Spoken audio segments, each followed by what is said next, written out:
লামাজাবির গোষ্ঠী সুন্নত পড়ে না। লামাজাবির গোষ্ঠী কি করে না? সুন্নত পড়ে। আমি এদেরকে নাম দিছি এই জন্য নাপিত। নাপিতের কাম ছিলেন, লম্বা চুল নিয়ে নাপিতের কাছে যাবেন, কেটে ছোট করে দিবে। হেদের কাছে যাবেন, তবে সুন্নত নাই। তারপরে বলবে বিতরের নামাজ না পড়লেও হবে, কাট। তবে নামাজের পরে মুনাজাত নাই, কাট। তারাবি ৮, কাট। আপনারা দেখলেন আমাদের প্রিয় মুফতি রাজাউল করিম আবরার ভাই, তিনি একটি আলোচনা করেছেন, যে আলোচনাতে তিনি দাবি করেছেন যে যারা আহলে হাদিস বা সালাফি তারা তাদের ইবাদতগুলোকে কেটে ফেলে, নফল সালাতগুলোকে নাপিত বলে তিনি উল্লেখ করেছেন।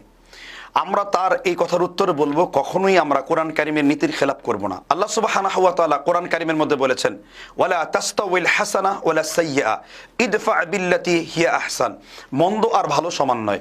মন্দর উত্তর যদি তুমি ভালো দিয়ে দাও, তাহলে তোমার এবং তোমার শত্রুদের মধ্যে আমি আল্লাহ বন্ধুত্ব স্থাপন করে দেব। আমি এই আয়াতে কারিমার আলোকে আমি এই কথা বলবো যে এটা সম্পূর্ণ একটি তহমত বা মিথ্যাচার বলে আমি অভিহিত করব। কেন মিথ্যাচার? কেননা কখনোই সালাফির এই কথা বলে নাই যে নফল সালাতের কোনো গুরুত্ব নেই। বরং নবী সাল্লাল্লাহু আলাইহি ওয়াসাল্লাম রিয়াদুস সালিহিনের কিতাবুস সালাতের 212 নম্বর হাদিসে রাসূলুল্লাহ সাল্লাল্লাহু আলাইহি ওয়াসাল্লাম বলেছেন, যে ব্যক্তি ফরজ সালাতের বাইরেও 12 রাকাত সুন্নতের হেফাজত করবে, জান্নাত তো আলাদা ব্যাপার, জান্নাতের বাইরেও তার জন্য একটা গৃহ নির্মাণ করা হবে। এটা সুন্নতে রতেবা বলা হয়। এবং আমাদের সালাফদের মধ্য থেকে অনেক বড় বড় আলেম, আব্দুল হাই লাখনবী সহকারে, যিনি হানাফি মাযহাবের বড় আলেম ছিলেন, তার উস্তাদ যিনি ছিলেন নাজির আহমেদ দেহলভী, সানাউল্লাহ অমৃতসরী, আল্লামা নাসিরউদ্দিন আলবানী, ইবনে উসাইমিন রাহিমাহুল্লাহ, ইবনে বাজ রাহিমাহুল্লাহ, প্রত্যেক সালাফিরা এই ফতোয়া দিয়েছেন যে কেউ যদি সুন্নতগুলোকে, এই রাতেবাগুলোকে আদতে পরিণত করে, এটা তার ইমানের কমতিতে ডেকে আনতে পারে। আমরা এইভাবে বলে থাকি।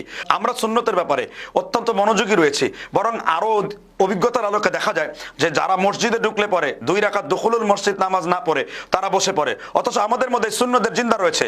নবী সাল্লাল্লাহু আলাইহি সাল্লাম বুখারীর মধ্যে বর্ণনা করেছেন, লা তাকুমুস সাআ, ওই পর্যন্ত দুনিয়া কিয়ামত হবে না যেই পর্যন্ত না মানুষ মসজিদ মারিয়ে যাবে কিন্তু তারা দুখুলুল মসজিদ পড়বে না।